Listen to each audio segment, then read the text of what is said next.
কিরে ভাই? হ্যাঁ ভাই বল।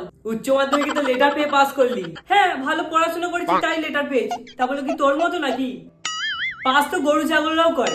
আমাকে ছেড়ে দিল? দাঁড়া। হ্যাঁ, তা এখন ফিউচারে কি করবি ভাবছিস? ফিউচার নিয়ে আমার অনেক প্ল্যান। আমি এমন কিছু ইউনিক করতে চাই যেটা আগে কেউ কোনোদিনও করেনি। সেটা শুধু আমিই প্রথম করব, আর সবাই আমাকে এক চোখ না দু চোখ ভরে দেখবে। তো সেটা তো তুই এখনো করতে পারবি। কি করে? তাতে কোনো পড়াশোনাও লাগবে না। না পড়াশোনা করেও হবে? মানুষ তোকে দু চোখ ভরেই দেখবে। কি করে বলবো? হ্যাঁ বল। তুই এখন খালি গায়ে একটা জাঙ্গিয়া পরে বাইরে গিয়ে বাজারে বাজারে ঘোর। এটা ইউনিক জিনিস, আগে কেউ করেনি, আর লোক এক চোখ না দু চোখ ভরেই দেখবে সবাই। কেমন আইডিয়াটা?